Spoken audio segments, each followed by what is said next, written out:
तो बेसिकली इस वीडियो में हम लोग क्या करने वाले हैं, हम लोग जो हमारा फर्स्ट चैप्टर है केमिस्ट्री का केमिकल रिएक्शन एंड इक्वेशन, उसके सारे एनसीईआरटी के क्वेश्चंस को एक बार डिस्कस करेंगे। तो स्टार्ट करते हैं। तो बेसिकली पहला क्वेश्चन क्या है, which of the statement about the reaction below are incorrect. तो एक्चुअली में लेड ऑक्साइड जो है वो कार्बन के साथ हम उसको ट्रीट कर रहे हैं और वो हमारे पास लेड और कार्बन डाइऑक्साइड बना रहा है। Lead is getting reduced, carbon dioxide is getting oxidized, carbon is getting oxidized, lead oxide is getting reduced.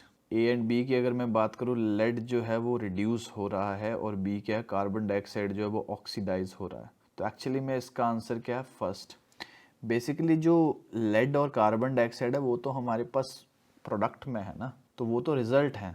तो एक्चुअली में जो ऑक्सीडेशन हो रही है वो कार्बन में हो रही है और जो रिडक्शन हो रही है वो लेड ऑक्साइड में हो रही है, इसलिए फर्स्ट ऑप्शन इसका करेक्ट है। सेकंड क्वेश्चन है, जो हमारे पास फेरिक ऑक्साइड होता है उसको एल्यूमिनियम के साथ ट्रीट करें तो एल्यूमिनियम ऑक्साइड और आयरन आता है। ये रिएक्शन किस चीज़ का एग्जांपल है, कॉम्बिनेशन रिएक्शन का, डबल डिस्प्लेसमेंट का, डीकम्पोजिशन का या डिस्प्लेसमेंट का। अब इसमें सिंगल आयन जो है वो डिस्प्लेस कर रहा है, ये हमारे पास डिस्प्लेसमेंट रिएक्शन का एग्जांपल है।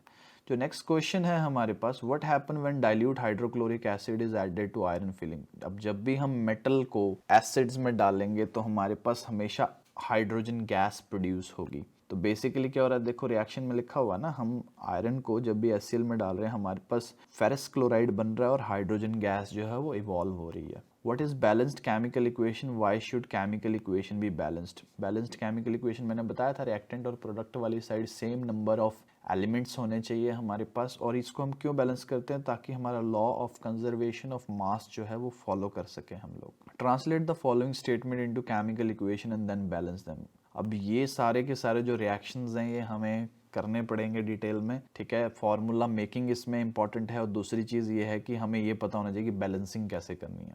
नेक्स्ट क्वेश्चन भी बैलेंसिंग के ऊपर है, इसके आंसर्स मैंने शो कर दिए हैं, बट बैलेंसिंग जो है खुद प्रैक्टिस करनी पड़ेगी। जो नेक्स्ट क्वेश्चन है वो भी बैलेंसिंग के ऊपर बेस्ड है, इसमें हमारे पास वर्ड इक्वेशंस दे रखी हैं और हमें इससे केमिकल इक्वेशंस बनानी है सिंबल वाली और उनको बैलेंस भी करना है।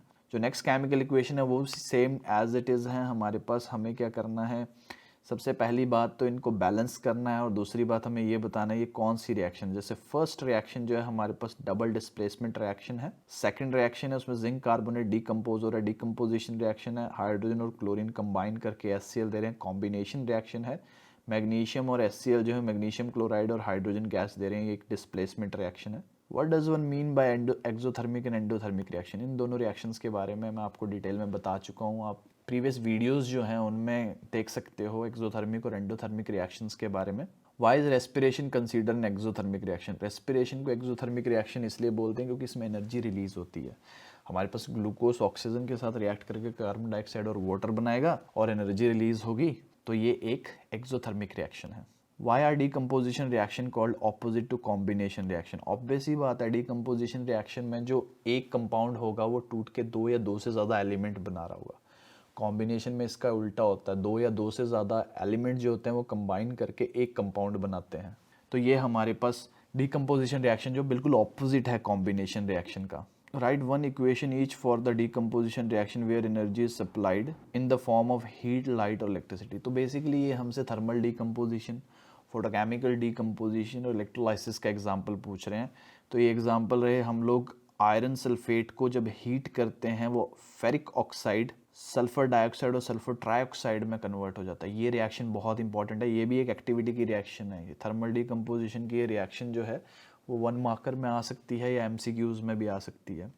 डीकम्पोजिशन बाय लाइट का एग्जांपल है सिल्वर के हैलाइड, जिसमें ये सिल्वर क्लोराइड ले रहे हैं। सिल्वर क्लोराइड को अगर मैं ट्रीट करूंगा लाइट की प्रेजेंस में तो हमारे पास सिल्वर और क्लोरीन गैस आता है। इलेक्ट्रिसिटी में हमारे पास एल्यूमिनियम ऑक्साइड है, एल्यूमिनियम ऑक्साइड को जब भी मैं इलेक्ट्रिसिटी पास करूंगा वो एल्यूमिनियम और ऑक्सीजन में कन्वर्ट हो जाएगा।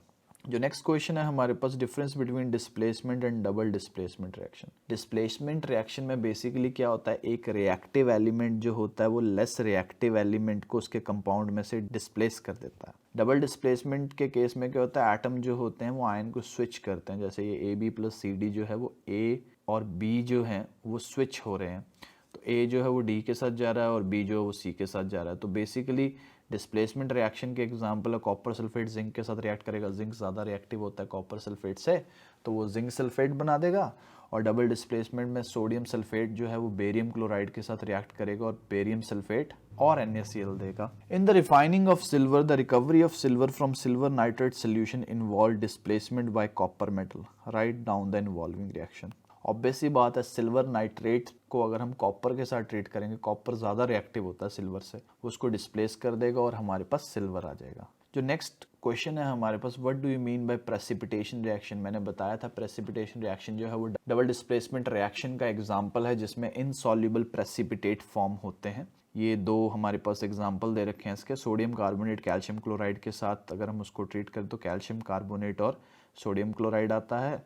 सोडियम सल्फेट को बेरियम क्लोराइड के साथ ट्रीट करें तो बेरियम सल्फेट और सोडियम क्लोराइड आएगा। तो इस केस में फर्स्ट वाले केस में कैल्शियम कार्बोनेट के प्रेसिपिटेट आए, जो सेकंड वाला केस था उसमें बेरियम सल्फेट के प्रेसिपिटेट आ रहे हैं। जो नेक्स्ट क्वेश्चन है उसमें क्या बताना है हमें, गेन और लॉस बताना है ऑक्सीजन का।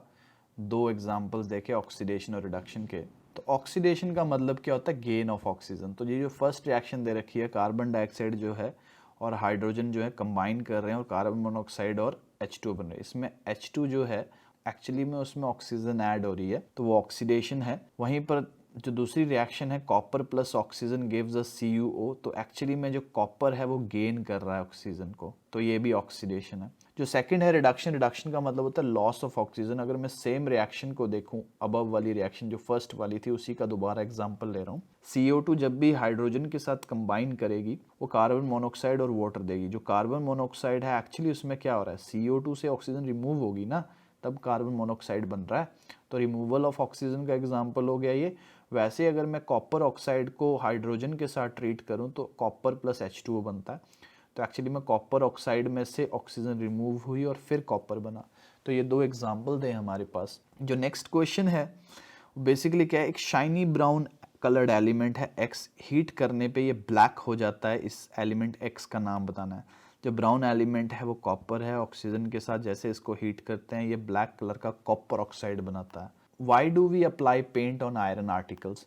आयरन आर्टिकल पे पेंट क्यों अप्लाई करते हैं, ताकि हम उसको जो मॉइस्चर और एयर है उसके कांटेक्ट से अलग कर सकें, ताकि उस पर करोजन ना हो। Oil and fat containing food item are flushed with nitrogen. जो नाइट्रोजन है वो एक इनर्ट गैस है, वो नॉन रिएक्टिव गैस है, वो रिएक्ट नहीं करती हमारी फूड आइटम्स के साथ। वहीं पर ऑक्सीजन और दूसरी चीज़ें जो हैं वो फूड के साथ रिएक्ट करके ना उसको रेंसिड बना देती हैं, उसके ऑयल और फैट को ऑक्सीडाइज कर देती हैं। इसीलिए जिन भी बैग्स को हम यूज़ करते हैं फूड आइटम को पैक करने के लिए, उन बैग्स को हम लोग फ्लश करते हैं नाइट्रोजन के साथ, ताकि उसमें से ऑक्सीजन को रिमूव कर दिया जा सके और उसमें बिल्कुल भी ऑक्सीजन ना रहे, ताकि हमारा फूड रेंसिड ना हो जाए। जो नेक्स्ट क्वेश्चन है हमारे पास, explain the following term with one example is corrosion and rancidity. Actually में करोजन क्या होता है, ये एक ऐसी प्रोसेस है जिसमें मेटल जो है वो डिटीरियोरेट होता है टाइम के साथ मॉइस्चर और एयर के कांटेक्ट में आने से। जैसे हमारे पास आयरन है वो ऑक्सीजन और मॉइस्चर के साथ रिएक्ट करके हाइड्रेटेड आयरन ऑक्साइड बना रहा है। रेंसिडिटी वहीं पर ऑक्सीडेशन है फैट्स और ऑयल की जो भी फूड आइटम में प्रेजेंट है, इसकी वजह से जो फूड का टेस्ट होता है, उसका ऑर्डर होता है, वो ख़राब हो जाता है और वो फिट नहीं रहते कंज्यूम करने के लिए। रेंसिडिटी से प्रोटेक्ट करने के लिए हम लोग एयर टाइट कंटेनर्स को यूज़ करते हैं, रेफ्रिजरेशन को यूज़ करते हैं, एंटीऑक्सीडेंट केमिकल्स को डालते हैं और फूड को नाइट्रोजन वाली इन्वायरमेंट में स्टोर करके रखते हैं।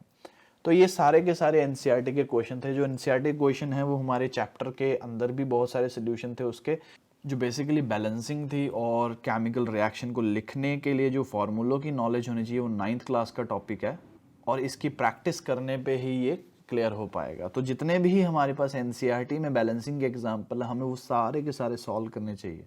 तो इसके साथ ये वीडियो ख़त्म होती है और ऐसे में ऑलमोस्ट सारे चैप्टर्स की वीडियोज़ जो है टाइम के साथ अपलोड करता रहूँगा।